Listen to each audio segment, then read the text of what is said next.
Hello, young scientists. Imagine you have a magic box that turns electricity into heat, light, or even motion, like a toaster or a fan.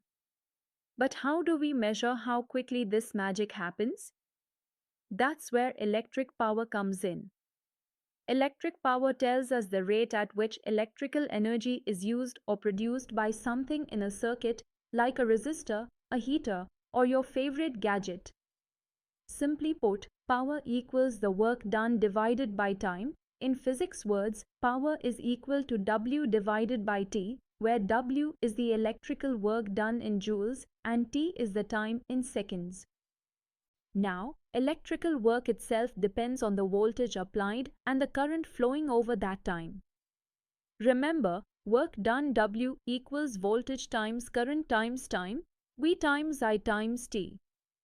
So if we plug this into our power formula, power becomes voltage multiplied by current, P equals V times I, easy and neat.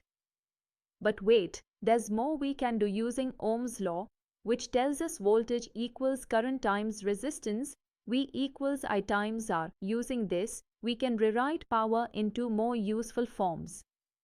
First, power equals current squared times resistance, P equals I squared times R, or, if you prefer, power equals voltage squared divided by resistance, P equals V squared over R. These alternative expressions help us calculate power depending on which quantities we know. Finally, remember that power measures how fast electrical energy turns into other forms like heat, light, or mechanical energy, depending on what device you're using. So whether it's your bulb glowing or your fan spinning, electric power tells us how quickly that energy transformation happens. Now that we know what electric power is, let's talk about its unit, the watt. The watt, abbreviated as W, is the C unit of power. 1 watt is the power consumed when 1 ampere of current flows through a potential difference of 1 volt. In other words, 1 watt equals 1 volt times 1 ampere. Put simply, if a device uses 1 ampere of current across 1 volt, it consumes 1 watt of power. Now, watts can be pretty small for big machines or households, so we also use bigger units called kilowatts and megawatts. 1 kilowatt equals 1000 watts, and 1 megawatt equals 1 million watts. Quite a jump, right? You often see home appliances like heaters rated in kilowatts. For example, a heater might be labeled 1.5 kilowatts or 3 kilowatts, telling you how much power it uses. But power alone doesn't tell you energy cost. That's where the kilowatt-hour comes in. Kilowatt-hour, or kWh, is a measure of energy. It's the power multiplied by the time the device runs. 1 kilowatt-hour equals 3.6 million joules of energy. So next time you see your electricity bill, remember those numbers mean how many kilowatt-hours you've used, not just the power rating of your devices. Let's dig deeper into electric energy, the actual amount of electrical work done or energy consumed.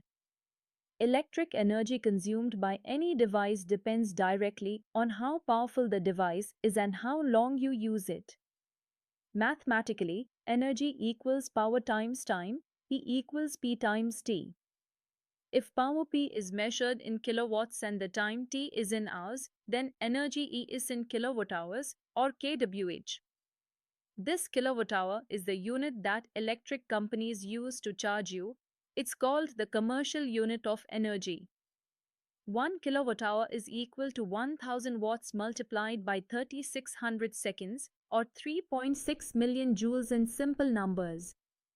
To put it plainly, if you run a 1 kilowatt appliance for 1 hour, you have consumed 1 unit of energy. This is 1 unit on your electricity bill.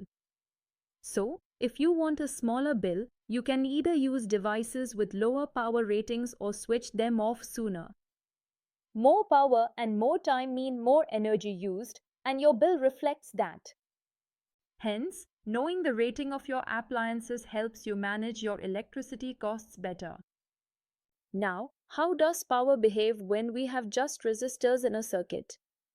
In purely resistive circuits, power depends on current and resistance. Using our formula P equals I squared times R, if you keep the current constant and increase the resistance, the power dissipated increases. It's like turning up the resistance crank. More resistance means more power lost as heat if the same current flows. On the other hand, if the voltage supply stays constant instead of current, power equals voltage squared divided by resistance, P equals V squared over R. In this scenario, increasing resistance actually lowers power. Think of it as voltage trying to push current through a blocked pipe, more resistance, less current, and less power wasted. This difference is very important when designing circuits. You select resistors based on how much power they can safely handle.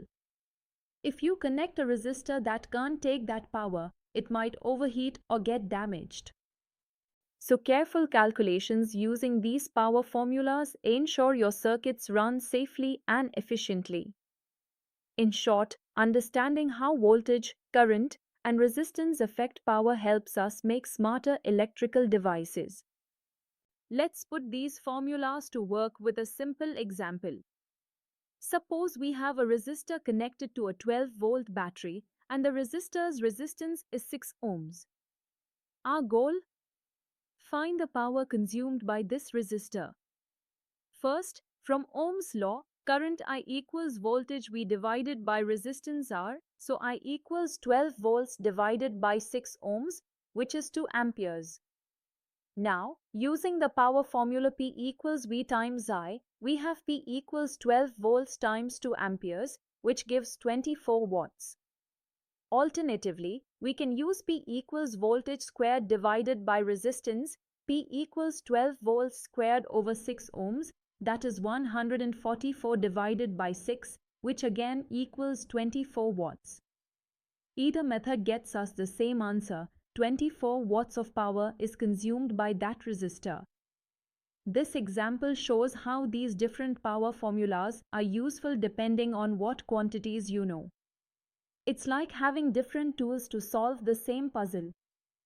To wrap up today's lesson on electric power, remember these key points. Power equals voltage multiplied by current, P equals V times I. It also equals current squared times resistance, P equals I squared times R. And finally, power can be expressed as voltage squared divided by resistance, P equals V squared over R. 1 watt is 1 volt times 1 ampere.